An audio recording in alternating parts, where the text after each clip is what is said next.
Welcome back. As you guys can see from the headline, Internet Computer Protocol is showing a double breakout pattern on the charts. We're going to be discussing that among many other topics, including this. The Bitcoin core developers are discussing potentially burning Bitcoin. We've been talking about coin burning in many different crypto ecosystems for quite a while. But before we go there, we're also going to be talking about depegging controversy with Justin Sun, Ronin, which is the platform that basically holds Axie Infinity, which is a gaming platform from the previous cycle. They are basically throwing shade at Avalanche, saying that Avalanche is not deploying the technology they should be. And we're going to be getting into that. A lot of drama going on as the markets have fallen in Q1 of 2025 and Q2, Q3, they're still kind of up in the air as the global macro markets are kind of wavering. So we have a lot to discuss in today's video. Let's get into it. Don't forget to give this video a free thumbs up because crypto is not free, but thumbs up are always free, at least for now, thankfully. And also hit the subscribe button. That way you never miss a new video. We upload almost every single day to bring you the latest happening in the financial world. Nothing I say is financial advice. Let's get into it. So a Bitcoin improvement proposal is now proposing destroying Bitcoins to save the ecosystem from quantum attacks. Now, this is something that has not really been discussed at a very high level in Bitcoin community as much as you would think it would be, especially, the whole security of the Bitcoin network is because of cryptography and because of SHA-256, I think it is.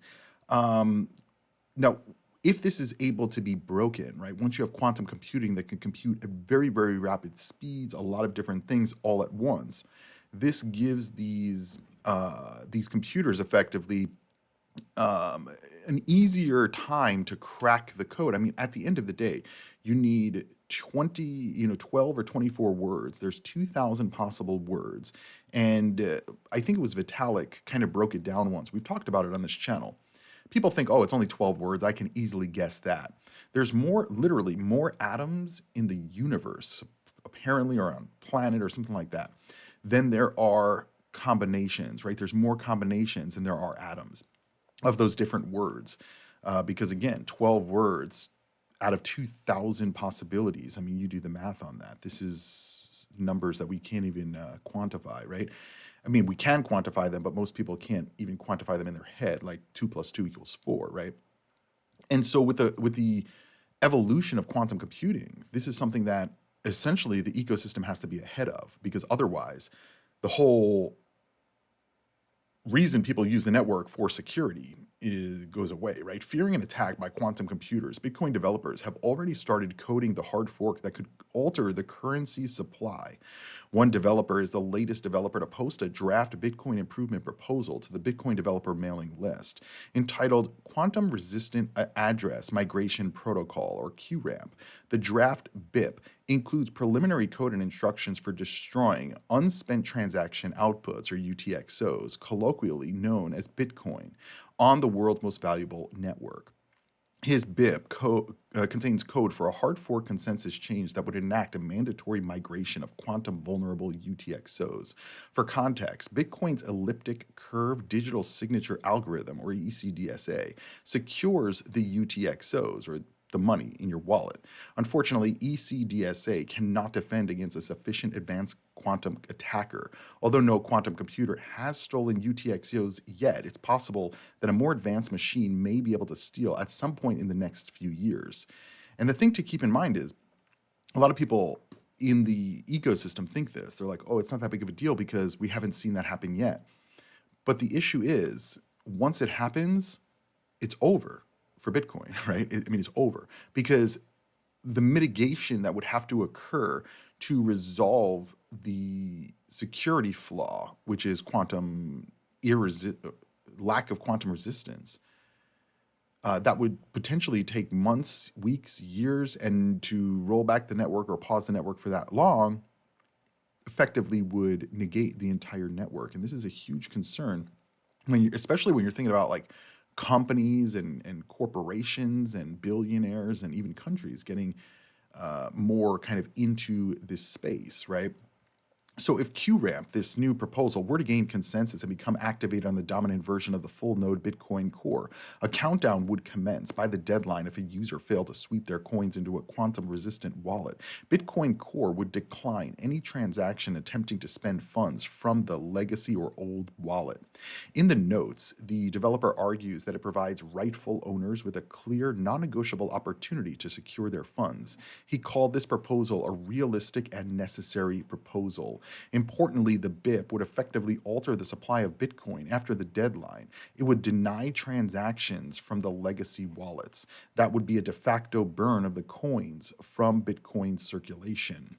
For this reason, this BIP or Bitcoin Improvement Proposal is highly contentious. Moreover, many people are empathetic about accentuating life circumstances that prevent users from accessing their wallets for many years. And I would agree.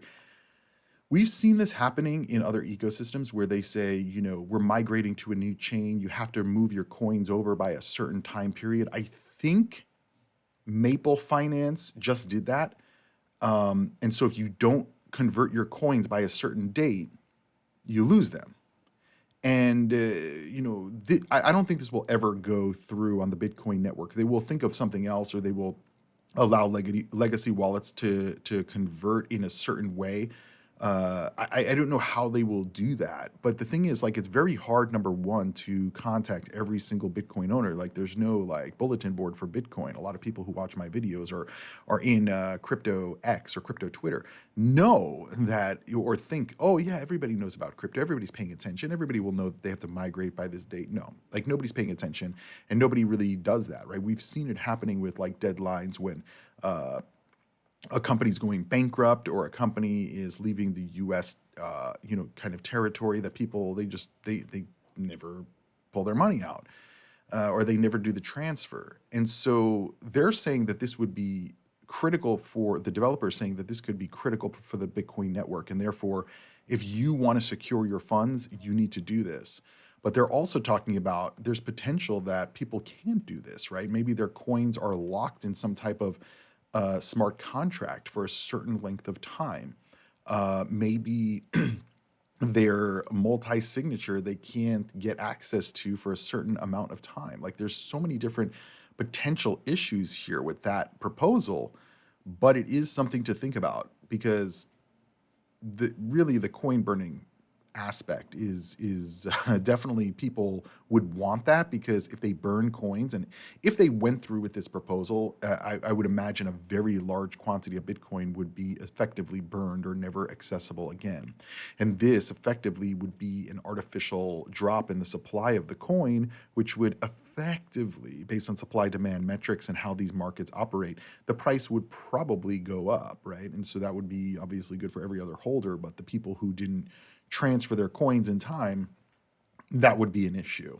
Anyway, moving right along to some of the, what is happening in the markets from a structure standpoint, we are now identifying a double breakout pattern from a falling wedge pattern.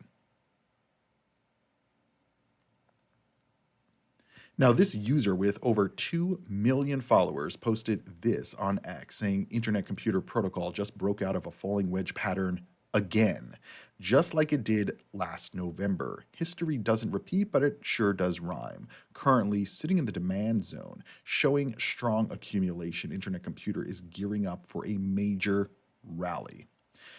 Now, here's the deal. I would agree. I think that really a lot of the fundamental cryptos out here, right? The ones with fundamentals, the ones that have use cases, the ones that have high transaction throughput due to real transaction volume, these are going to do very, very well. Because remember, a lot of the issue and the crash, I would say, from most of these cryptos coming down, at least in 2025, a lot of this was exacerbated, especially in the Solana ecosystem, from the meme coin fiasco.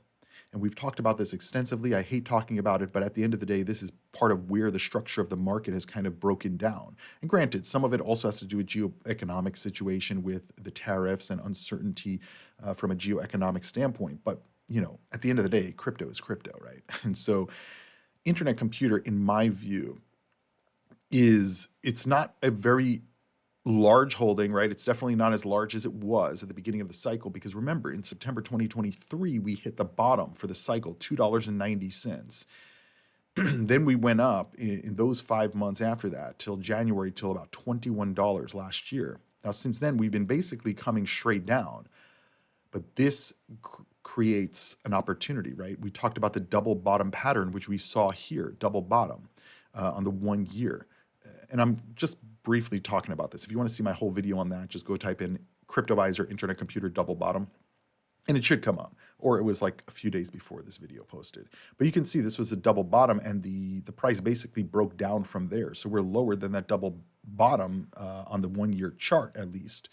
Well, what Lucky is saying here on X is that this is what a falling wedge is. And by the way, I'm going to be doing a separate video specifically on this specific topic about internet computer hitting this this falling wedge breakout pattern.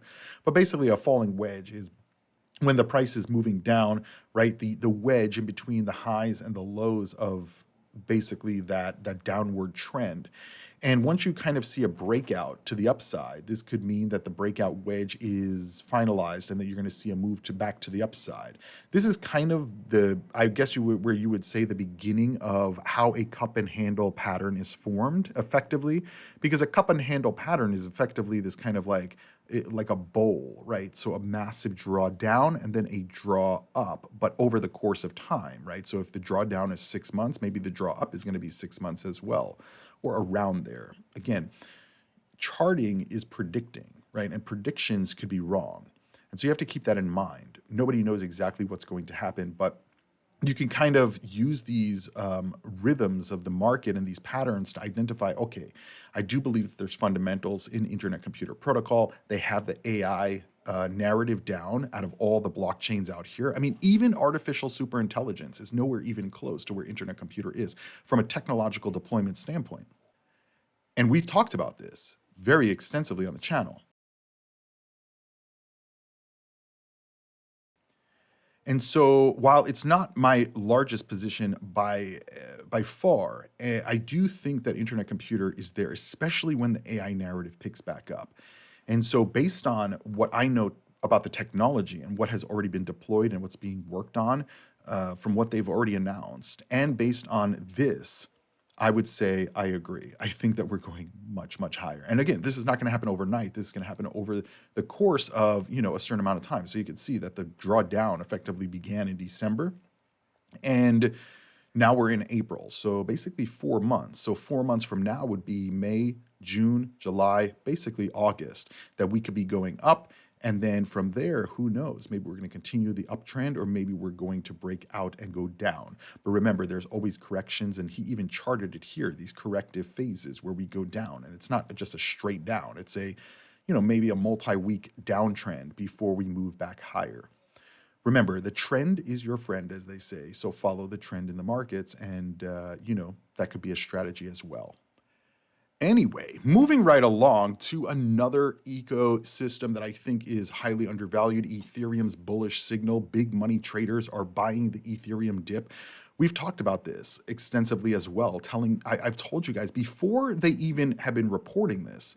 I told you exactly what was going to happen and when it was going to happen. I said, as Solana continues to drain, this money, this valuation that is draining from Solana is not just disappearing, it's moving. It's moving to other assets, it's moving to stable coins, and it's moving to other, cryptos as well.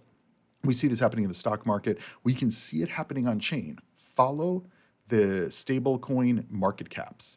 You will see that when the crypto markets typically draw down, stablecoin market caps at least, this shows you how much money they actually have, go higher. This is because people are putting money on the sideline to see and wait, how far we go down. But at the end of the day, there are people buying, and we can see this on chain. In a new post, market intelligence platform Into the Block talked about the trend in the large holder net flow for Ethereum. This metric measures the net amount of crypto that's moving into or out of wallets controlled by large holders, aka whales. The analytics firm defines 3 categories for investors: retail, investors, and whales. Retail hold less than 0.1% of the supply. That of investors hold 0.1% and 1% of the supply, and whales have more than 1% of the entire supply. And so basically, they talk about 0.1% of ETH supply is about $214 million, which is a substantial amount. This means that addresses who are able to qualify as investors, right, 214 million or more, are already quite large, let alone those who made it to the whale level, right? Whale level is $2 billion, $2.1 billion. And so to understand that these larger holders, these whales, are accumulating at very rapid paces, in my view, this is very clear where the market is going, right? And so the Ethereum large holder net flow has remained almost entirely in the positive territory for the period of the graph, which implies that investors and whales have been accumulating. On the second of the month alone in April, these key entities loaded up on a net 130,000 Ethereum, or about $230 million. And so while the market's going down, the whales are buying. I'm telling you guys, everybody's flooding Ethereum. Everybody's saying Ethereum can make it. Meanwhile, Ethereum transaction fees drop to historic lows as transaction volumes remain stable. And so what you will see, probably even in the comments of this video, what people were going to say, but Cryptoviser, you're just fudding Solana. Solana's doing perfectly well, perfectly fine. It's down more than 50%. And the Solana crew were the ones who were saying that Ethereum has no value and it's already down and it can't even hit all-time record highs.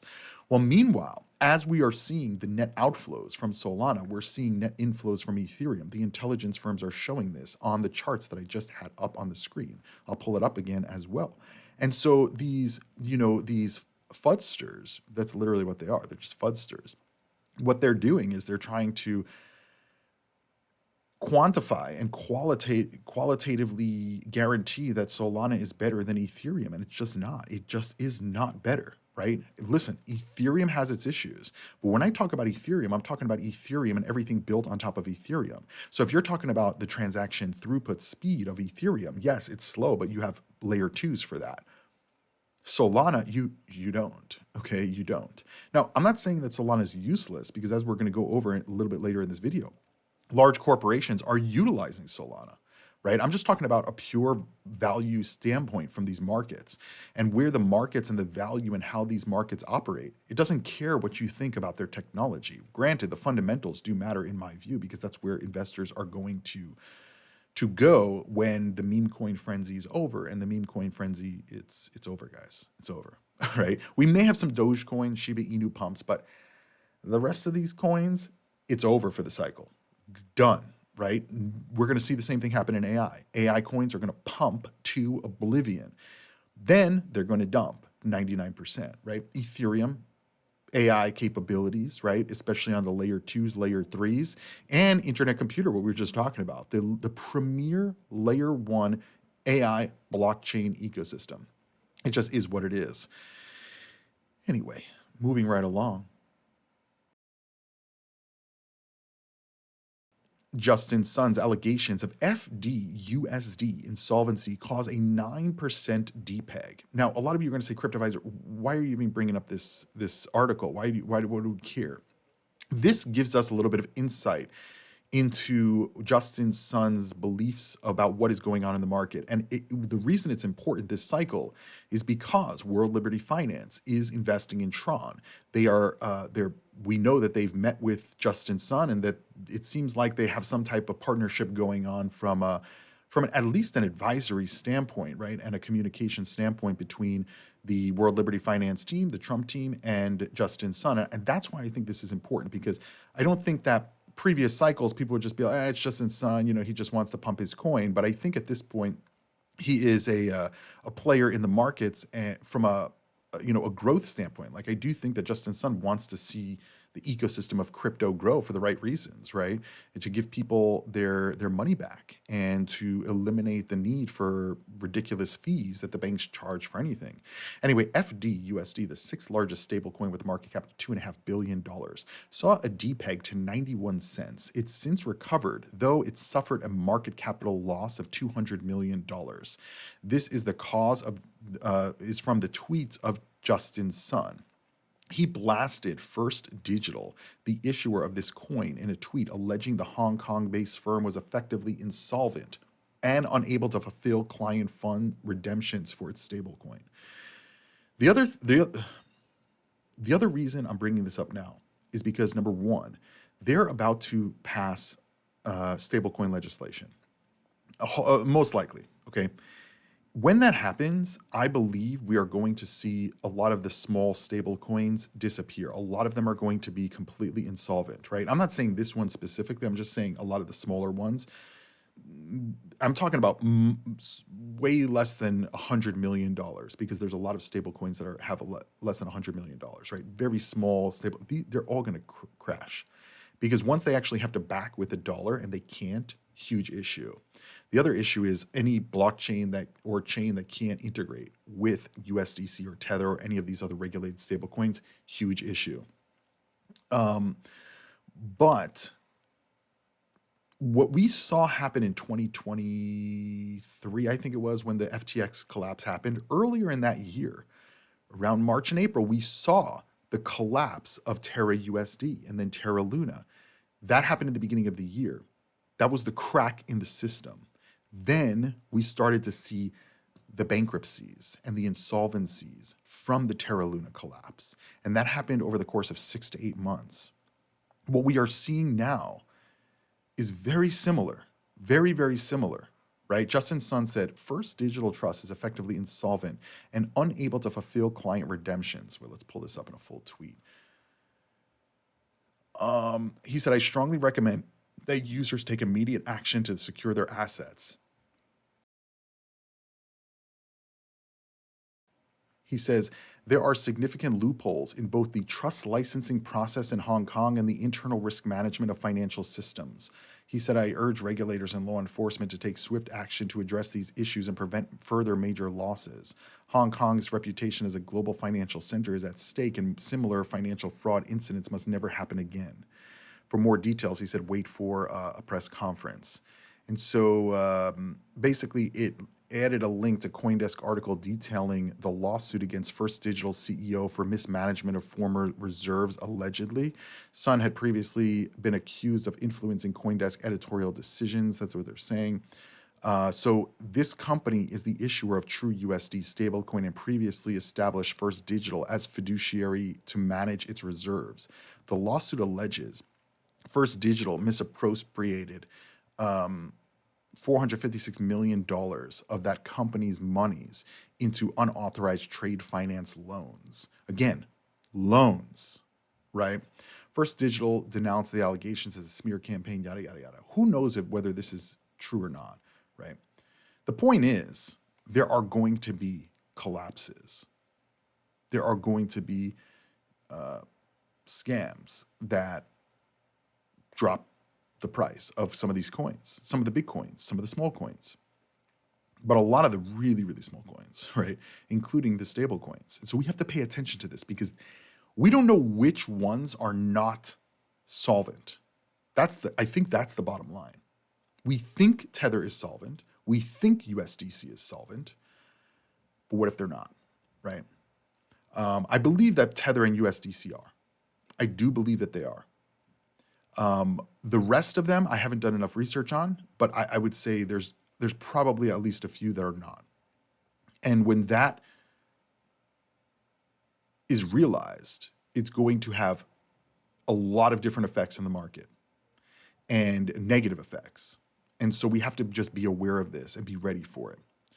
Meanwhile, the Ronin founder is accusing Ava Labs Avalanche of focusing on the wrong things.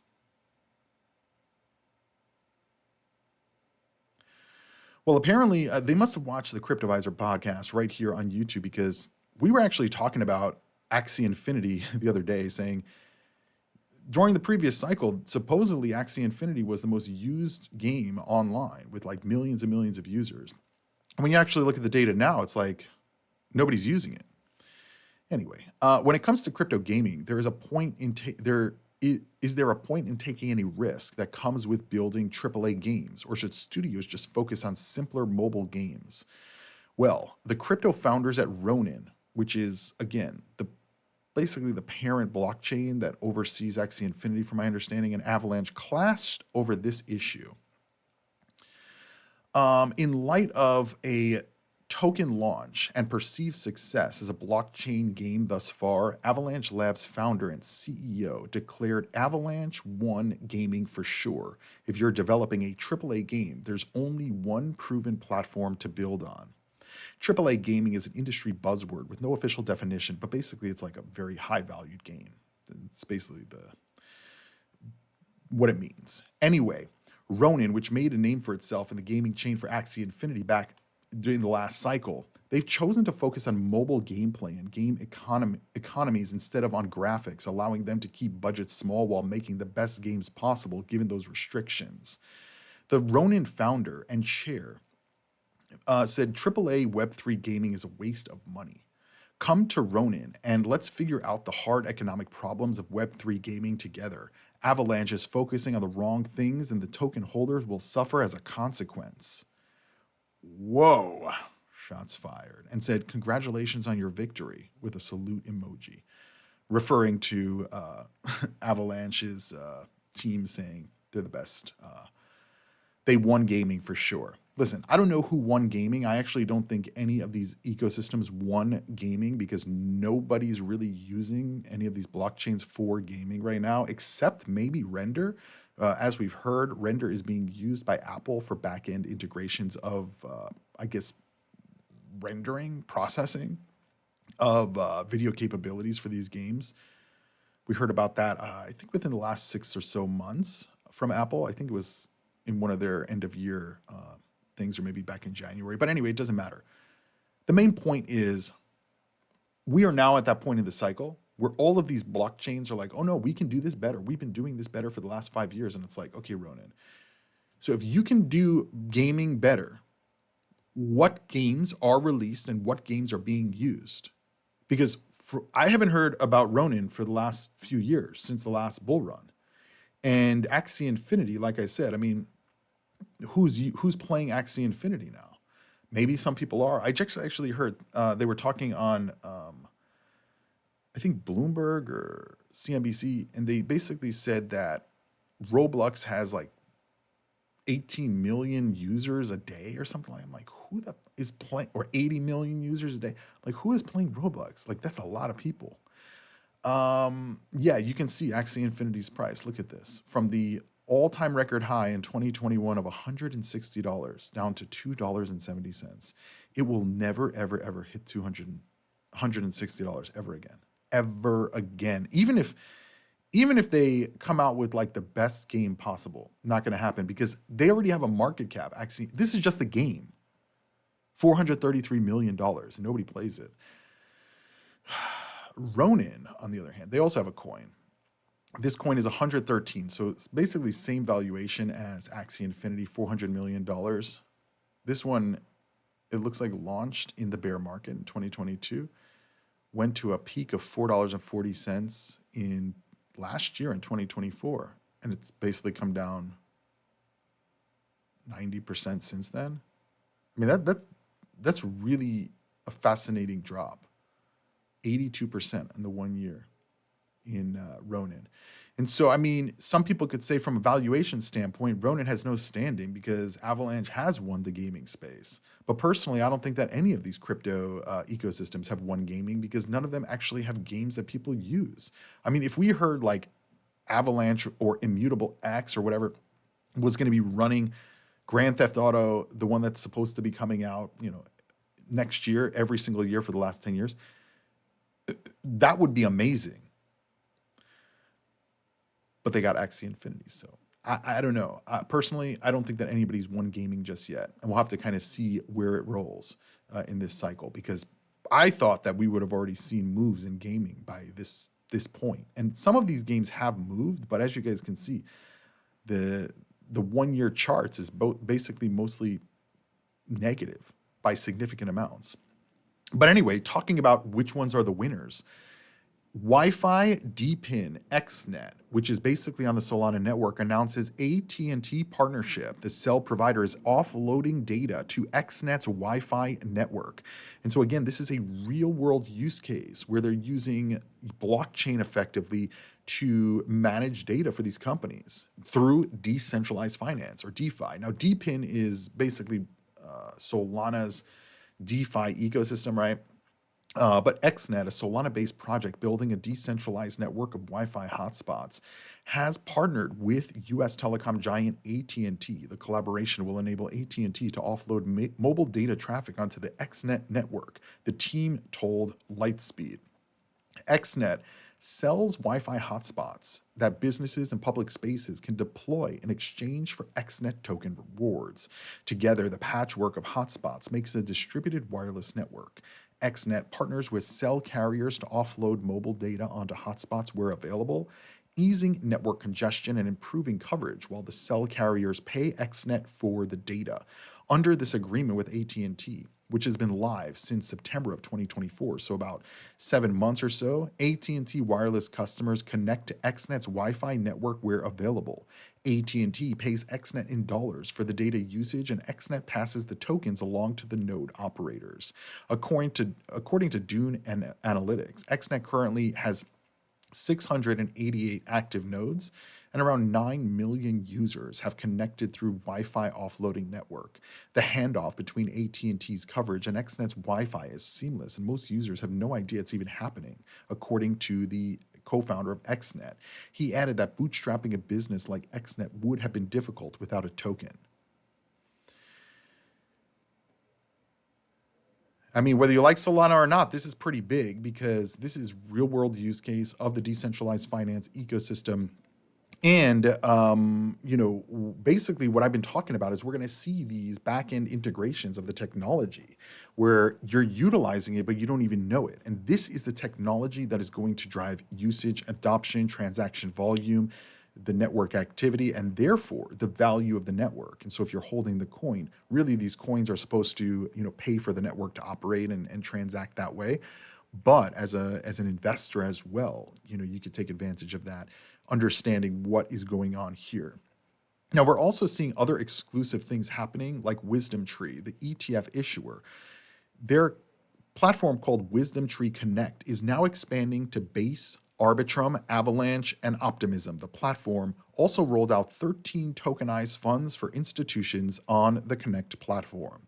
Now, what I want to remind you guys is there's a big difference between the blockchains they're connecting to and the blockchains that they're not connecting to, right? Because we're at the point in the cycle, we have to understand who the winners and losers of the cycle are when we're talking about the blockchain integrations, real world uses, integrations in the back end. And, unfortunately, the ones that keep coming up is XRP, Cardano, Stellar, Litecoin. These chains are not getting the adoption that they have promised. XRP is, I don't even think they're trying to achieve that type of adoption. I think they're just trying to stay in the payment processing field. Cardano, we don't really know what they're trying to integrate with. They would probably say, well, we have World Mobile. Okay, well, what's World Mobile doing now? We've been through the bear market in 2 years, and now DPIN from Solana is getting integrated with AT&T. DPIN has been around for like maybe a few years. Anyway, so Wisdom Tree is giving institutional access to their tokenized funds across Arbitrum, Base, Avalanche, Ethereum, and Optimism with Wisdom Tree Connect. Historically, Wisdom Tree Connect was Ethereum only. And they said, we think it's really important for availability to allow users to get access to other EVM chains, Ethereum virtual machine. If your favorite chain doesn't have an EVM, in my opinion, it's a loser coin. Anyway, especially given that Wisdom Tree prides itself in being chain agnostic. Its more retail focused Prime app, for example, is built on Stellar. Interesting. Stellar blockchain. And Stellar blockchain has said for a while, I actually didn't know that. I'm going to copy this and we're going to do probably another video on that because I was a huge Stellar bull. But I think that Stellar blockchain is going to do well. I just don't think that they really care about the coin as much as they care about the blockchain, which I guess is a good thing, but not for an investor, right? So anyway, that's what's happening with Wisdom Tree. And we're also seeing that Grayscale is launching new funds. Filing reflects crypto product innovation boom. Now, the one bad thing about all of these new products that they're putting out there is it dilutes the value, I think, of some of the other funds, right? Because once there's so many different funds, it's like you can't really capitalize on the fact that only Grayscale, like Before the ETFs, the only Bitcoin adjacent product you could get was Grayscale Bitcoin Trust. And so the premium potential there was huge, and the ability to make money was huge. I mean, even in the last cycle, some of these other trusts that were on the open market, now there's like 20, and then there's like 20 ETFs, and there's all these other products.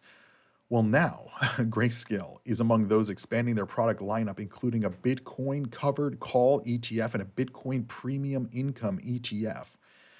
I would imagine it's going to be very similar to what we saw with YieldMax and what YieldMax is still doing, although the performance of YieldMax ETFs has significantly diminished as the market has come down. In an uptrending market, YieldMax is an amazing investment vehicle. But in a downtrending market, it's really rough, really rough. Anyway, the strategies that Grayscale is going to be using may be considered as an alternative income stream that is less correlated to traditional income-oriented investments. The Bitcoin covered call one buys and sells call and put option contracts and utilizes a Bitcoin exchange traded product. For this one, it's going to be Grayscale Bitcoin Trusts as the reference asset. Its sale of call options may limit the fund's gains when those Bitcoin ETPs see share price increases. As for the Bitcoin Premium Income Fund, the ETF writes calls targeting so-called out-of-the-money strike prices. It's meant to balance the upside participation in income generation. We'll see what happens with that. And you also have to keep in mind, a lot of these funds are trying to get income. They're trying to create products that create income. So you're not just holding the product, anticipating the price to go up, but that you're also maybe getting a dividend or you're getting some kind of benefit. That's what people want, right? It's the new, this whole like covered call option ETF, which we're seeing a lot dropping across the world of finance, right? It's not just in crypto, but these products are essentially like leveraged plays on the market, and they can do really well, like I said, but they can also do really, really bad. And especially when they're giving income, this could also have NAV erosion, which is basically the price of the assets erosion, because I'm not going to get into all of that on this video, but if you really look at YieldMax ETFs, you will see NAV erosion on those, where the price of the actual stock or ETF goes down because they're paying so much in dividends. And you could say, but yeah, they're making those dividends from the income of selling call and puts on the market, which is what they're doing. But when they're doing that in an uptrending market, and then at the end of the month, they have to distribute some of those gains in the assets under management, this could cause a lot of NAV erosion. We've seen that in these products. So make sure you do research on that before you invest. And let me know what you guys think about everything we discussed in today's video. We kind of covered the whole spectrum of crypto, from the top coins to the small coins, and really understanding that there is a lot of bullish momentum. And it seems to me that there is a crypto uptrend that is imminent. Whether it's imminent for the next few weeks, next few months, I don't know. But as we talked about, especially with this ICP chart, these kind of charts are showing on a lot of these assets, the AI cryptos, the gaming cryptos, the DeFi cryptos, Ethereum, ICP, and more. And so let me know what you guys think. Give the video a free thumbs up, hit that subscribe button. I'll see you when I see you, and crypto on.